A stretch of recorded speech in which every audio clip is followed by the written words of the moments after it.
you. Yes, I called, I know why, but I don't know if it's the discussion of today. I call it like seeds of complexity.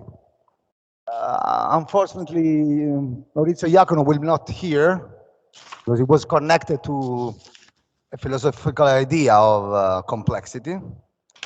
But I already gave the talk name, so it's like that one. But it is related more like mobility in terms of decision of individuals to move, why they move, why we move, and other topics like epidemics and economics. Okay, so there are spillover effects on why and how we move. So we'll be connected to that. Okay, this one. I try to split the talk in 3 pieces. I don't know if I succeed.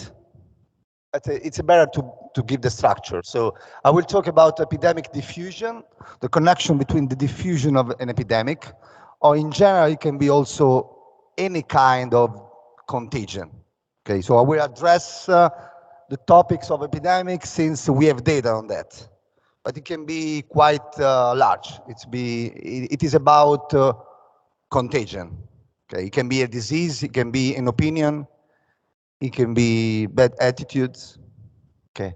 The second part will be more economical. That sense is connected to the some publication I did with some economic guys. Okay, so we'll talk a little bit about the effect of mobility, like smart working, reduction of mobility, and the production chain of economical activities. Okay. Then the last part will be the topics that we have been working with in this moment, pattern of visiting location, and how we can be related to decision making and economic attractiveness of locations. Okay, so let's start with something that we already published. So I can guarantee that other people guarantee that I can guarantee that other people guarantee that about the epidemic diffusion and how we can use aggregate mobility to describe and predict the behavior of diffusion of the epidemics. We have already 2 publications, and okay, it's better than nothing. The theoretical framework is about, okay, so we stress the fact that, so there was the need to understand how the reduction of mobility can affect the spread of a disease. In this case, an airborne disease, but it can be also the vaiolo delle scimmie, whatever. No, it can be, depends on the context. No? And so we split, in our idea, the epidemic potential in terms of the population that are at risk, they can be susceptible, the kind of movements we make, also very important, the interpersonal distance between me and you and you and you and you. And also, it depends also the healthcare ability to test and trace the pattern of diffusion. Finally, a prevention, immunization, specifically can be vaccination. Okay, and use some basic statistical physics to describe a situation like that. There are some analytical steps that I don't like anymore because we stress a lot, and I'm sick of it. But I will show you some passages. Okay. Fortunately, you cannot see, so I can skip. The important part is the final equation that related to the reproduction number that you learned to know because the news stress so much about the reproduction number. No, it's sort of an index of the forthcoming outcome of the epidemic. So if the reproduction is larger than 1, we are close to the outbreak. It's less than 1, it means that are decreasing the infectivity in the population. So we were able to split very similar to a SIR model, the very popular basic SIR model, or the most popular one, we make a little step beyond, just introducing a sort of renewal equation in which we have a delay between the time you are infected and the time you are detected. Okay, and we take in account the interactions, the mobility. We end up on this equation on the reproduction number, where we take in account, for example, the mobility move. So it's the Google movement trends, because if you say movement, Google people, you attract attention of people. Google. Okay. Then there are the rho. That rho is a sort of estimation of interpersonal distance, a sort of density of population. How many people there are in a small place? You can infer that through Google. Okay, because if I say like safe graph, nobody knows. But if I get Google, everybody knows what is Google about. Google, Facebook, safe graph. There are many databases that uses that. So it also introduce a lambda. Lambda is a variable that we call the test and trace variable. That is the ability of the healthcare system to track and trace the people, because in principle you can be infectious and nobody knows that you are. If you do, you can have symptoms, or you can have swabs or whatever that can detect you. And in terms of those variables, so mu, rho, lambda, and you can detect the trend of the epidemics. Okay, here there are the example of mobility change.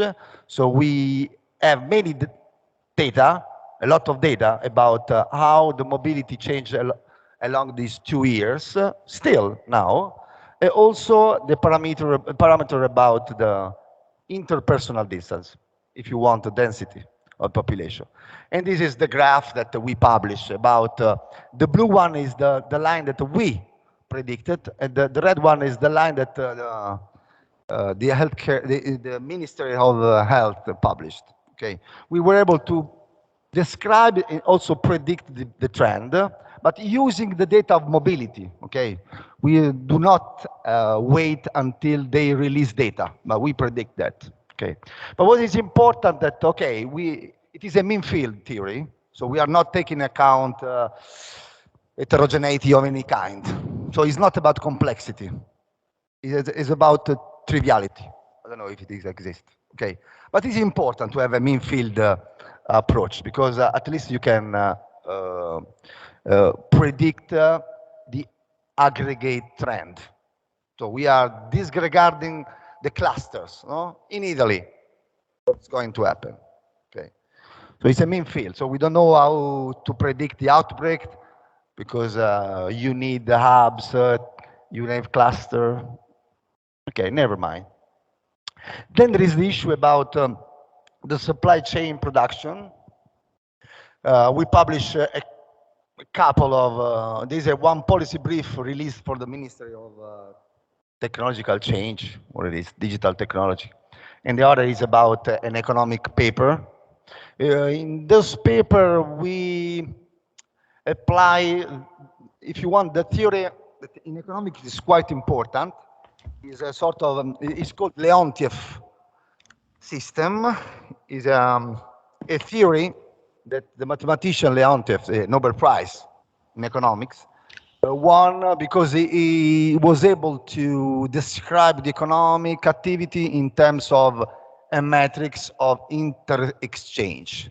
So you have a sector, for example, manufacturing, electricity, and if you have data, you can describe how much an industry asks to other industry to produce a unit of a product. So if I'm an energy firm, I need basic material to produce. So there is a sort of overall connection in the economic sectors in order to produce goods. It was so we applied this framework in which you can see there is a basic equation that is in terms of x. That is the total production. Total production is a vector, so you have many you have many components. Each component is a production of a sector. So energy, it can be real estate, it can be manufacturing, okay? And you see that is a matrix A. The matrix A is the matrix over here. Is the metric of interrelated exchange of sales between sectors. Okay, and Leonte was able to write a very basic linear equation in terms of metrics. D here, the D is the consumer demand, because if people produce, is because there is a final external demand. We demand for energy, for example, no? So they produce also for us. And so you can think an economy to be with under certain assumption to be fully captured by these metrics, under certain assumption. Okay, they can be valid or not. What we did, no, I think we can. I cannot. I cannot go on website, right? You guys? Posso andare su internet? No. Questo è un link. There's a link. If you click on the image, the picture, yeah, see? Yes, this is a web page we prepared for the project. If you click, for example, supply chain shock, production shock, okay? If you go, you scroll a little bit, please. Scroll down a little bit. If it works, I think it works. Yeah. So in principle, this Leontief matrix A can be expanded in series, and if it can be done because these input-output tables are built to work.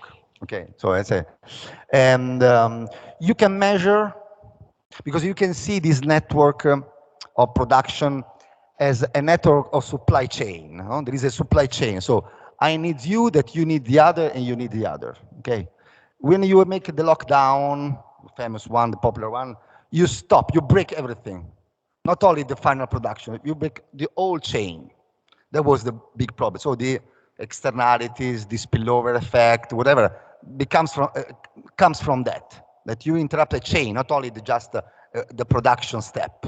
No? And you can capture mathematically this by cutting the series of the 1 minus A, the inverse of that. You can split that at a certain order. And you can see here, if you get slightly below, no, scroll down a little bit, scroll down. Here you see the natural product. So what it means that the first one, it's not able. So the first histogram, the first block, is if you stop the, okay.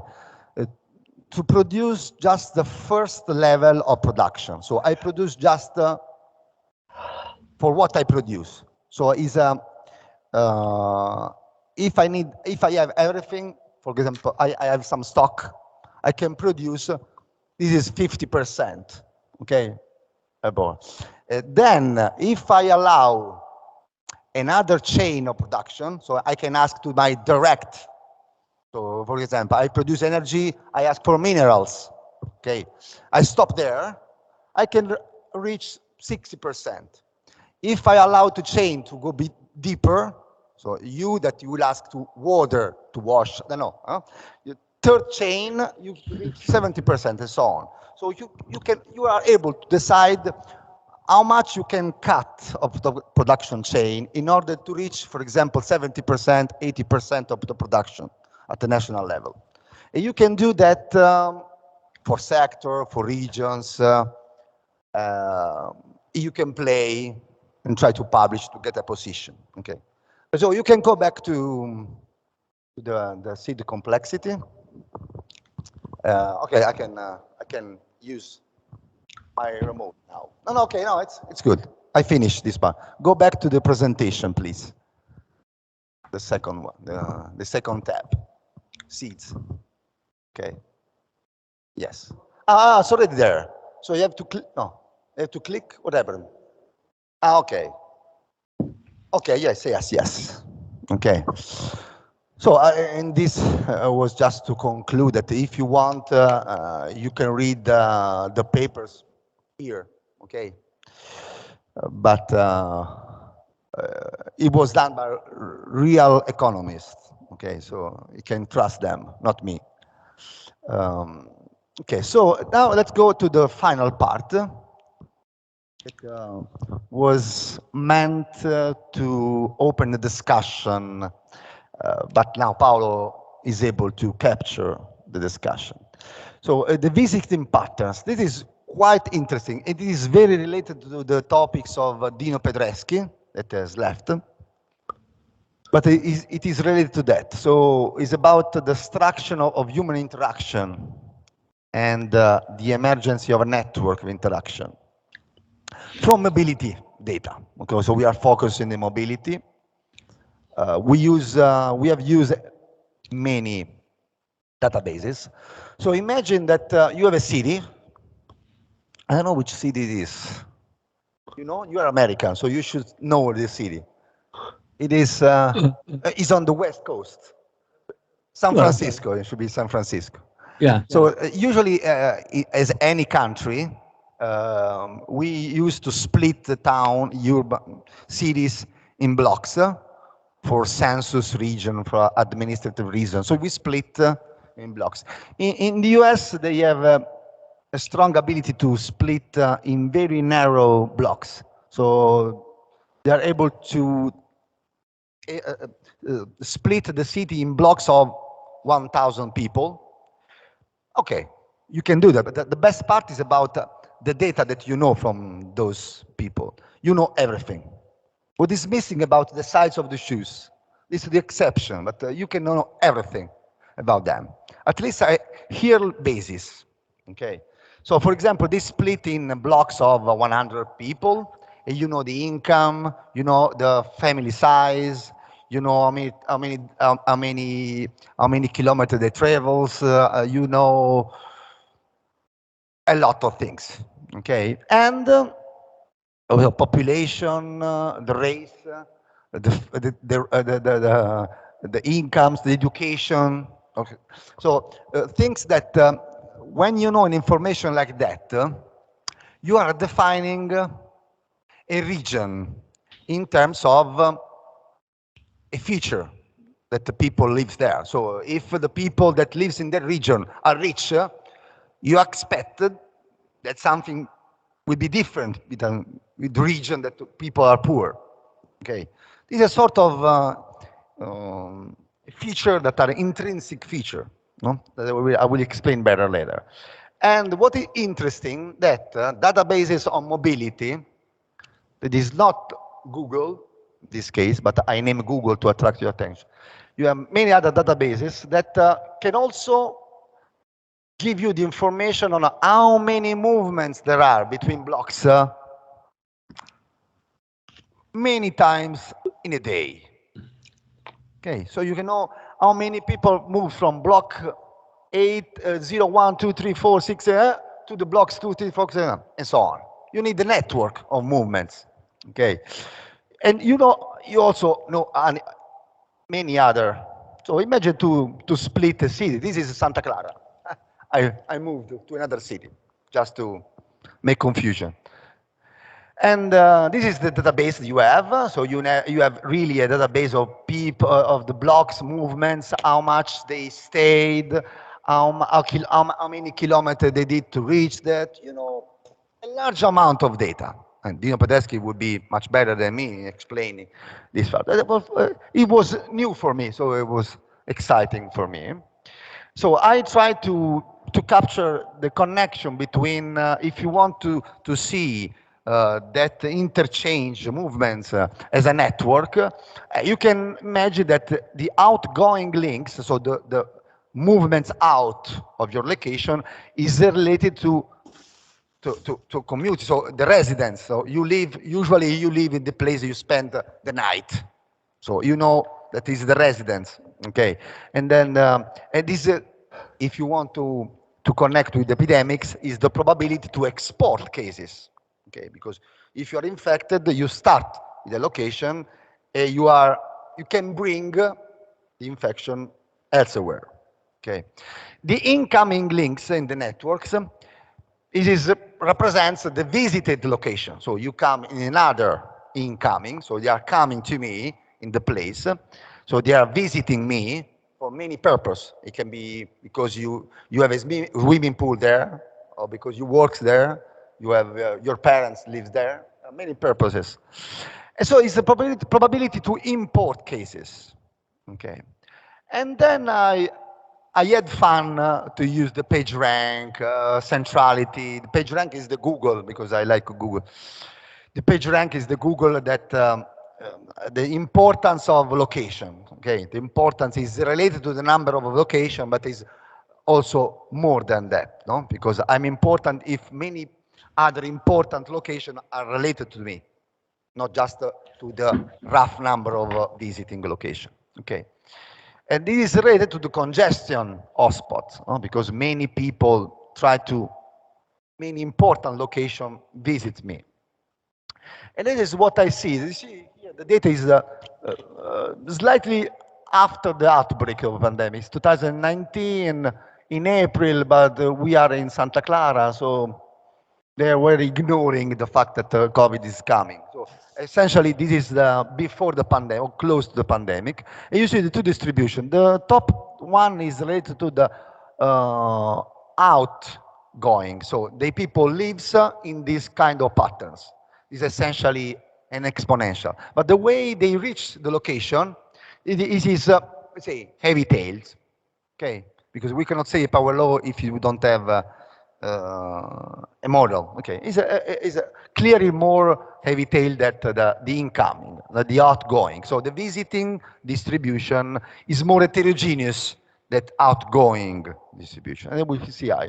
Then how it changed during the pandemic. So 1 year after, okay, we see that there is a sort of a change in the structure, but not so much. Maybe the peak is higher in the outgo degree, but the structure is quite the same. The structure, I mean the power law behavior. And this is after the second year.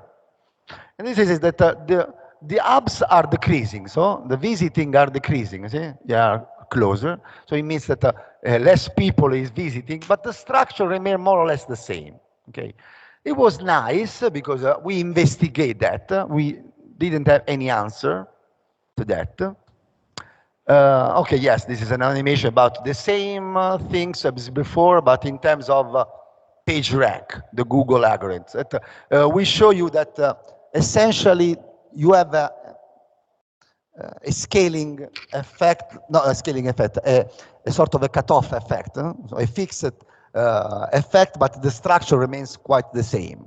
So you have a decrease of visiting, but at the same level of all the number of visits, okay, more or less. But it's just an empirical evidence, okay? What is important is the discussion, the final discussion, just to have fun. Can you click the play button? Just to have fun, okay? Not because it's important. No, because I was very enthusiastic about observing what's going on. Of course, you cannot see anything, of course. Okay, this is also a little bit, that's slightly better. This is London, and there are movements of peoples, actually cars, around the city. If you, now they change, the perspective will change in a little while. And you see that there are reasons for that. People are moving because they need something. No? If you're alive, because you need something. Only deaf people doesn't need anything. No, so there is a resource effort. No? They are trying to get their job, they try to have fun, so they move, and they create patterns, as Peter, they were saying. You know? These patterns seems to this for Uber. Okay. Also, Uber is quite attracting, so let's use Uber. And okay, I click.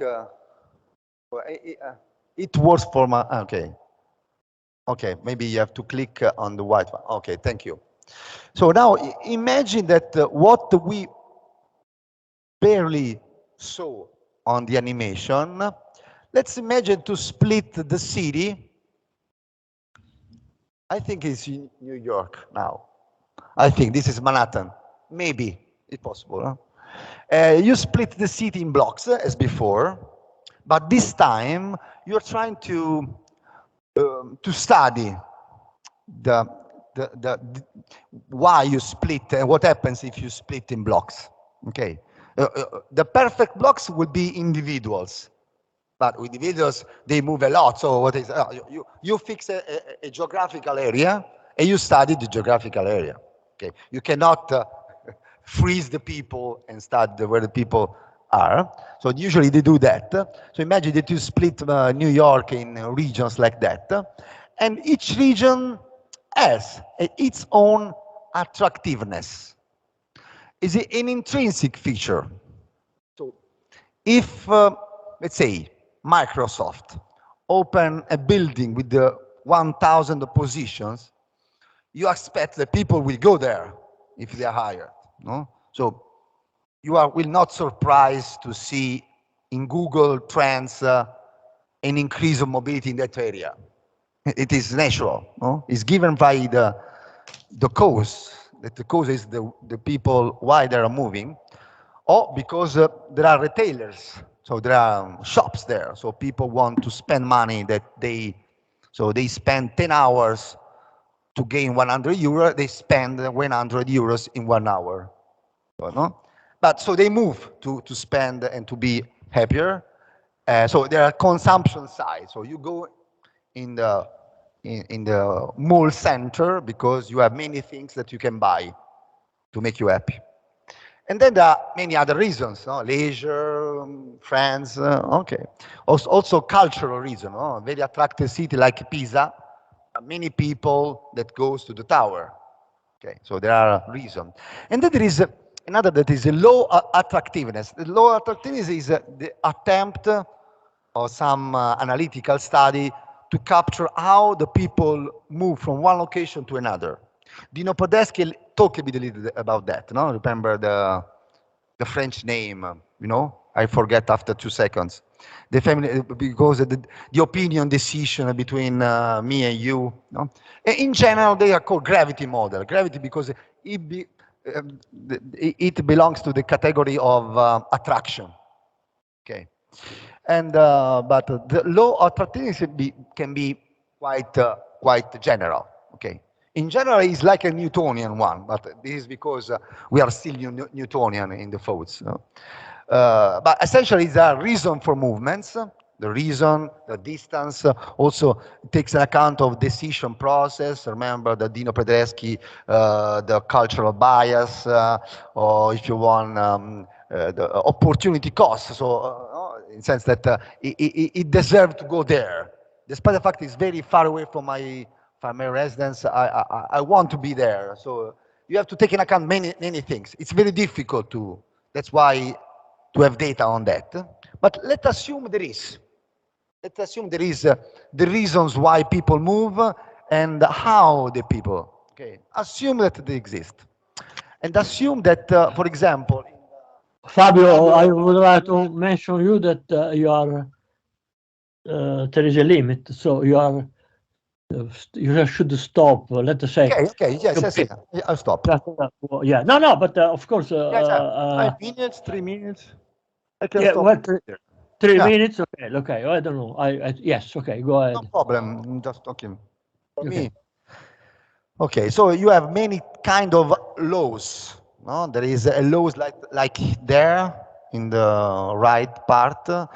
You can have two kinds of laws. The one is the separable, so x by y, and there is the threshold. I assume that Dino Pedreschi assumed the second one. Is the decision between me and you depends on the distance, which is more additive. The first one is more multiplicative, but you know, between multiplicative and additive, there is a logarithm. So you can also play. You can justify whatever you want. Okay. The important part is to be safe about that, what you are saying. Huh? No, I want to, okay, maybe Paolo is controlling me. No. I don't control anything. No.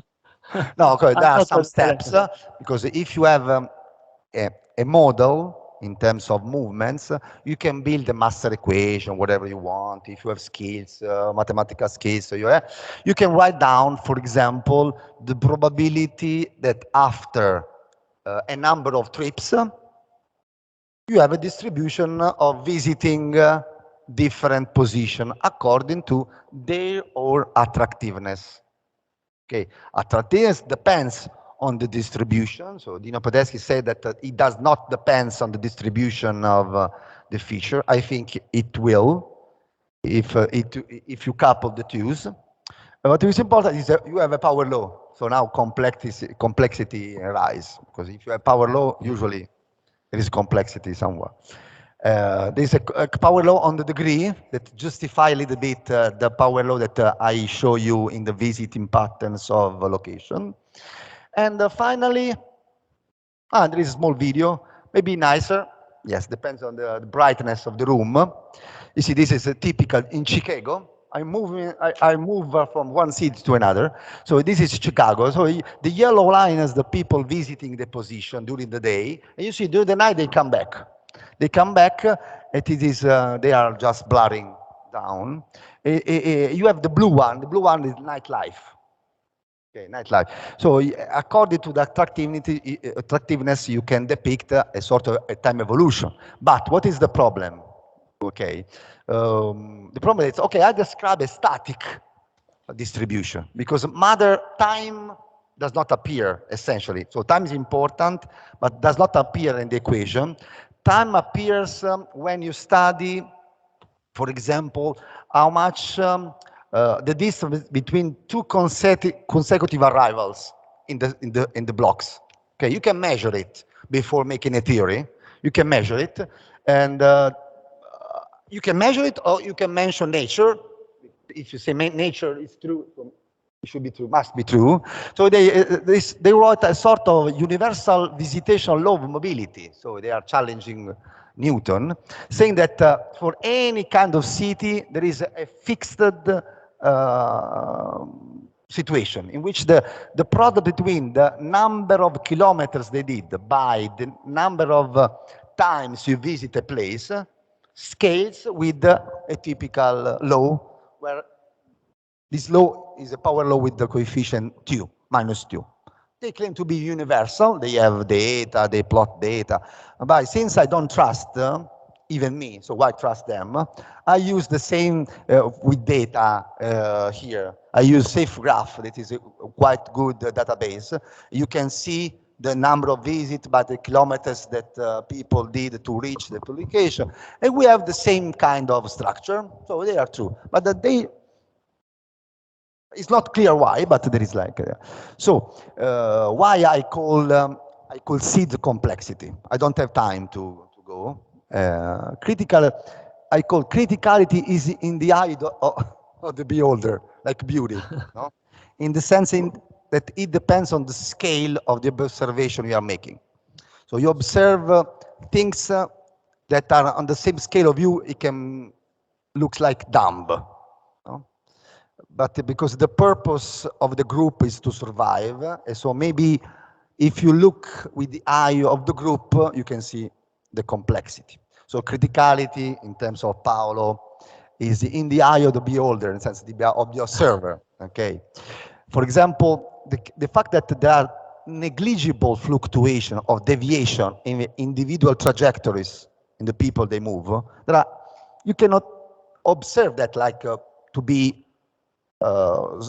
deviation that are so important, but the sum of those deviations in interactive world like the mobility, it can create emergent property. Okay, it can be. So what happens that I observe a database that gives me the time between two consecutive visiting. Okay, there are databases. There, for example, the most popular one is Foursquares. Foursquare is a popular social database that there is the check-ins of people visit the restaurant. So you can measure how much time there is from two consecutive approaches. I don't know, see, I don't want, okay. This is like a rough estimate of the distribution of times to contaminated times. And you see in the honor of Paolo, I say, it is quite scale-free. Okay, you have to investigate better. You have to stress a lot of time. Using my previous approach, it is a sort of continuous time random walk approach to the transport equation. Okay, more or less. So there is a possibility to capture the dynamics of movements through what we already know about the diffusion transport equation. Okay, there are two pictures the same. Yes, I always like to finish with this school of Athens, in which usually, physicists, scientists, they are split in Platonics and Aristotelians. No, Yeah. Platonians look to reason to the top, Aristotelians look to reason to the bottom up, top down. I just say, don't forget the unexpected. Unexpected is the Epicurus there, is the is the Clemenon of Democritus, and more like Lucretius, about the unexpected deviation on the order of things. It was just a nice way to finish before a philosopher that unfortunately will not come. So thank you for your attention.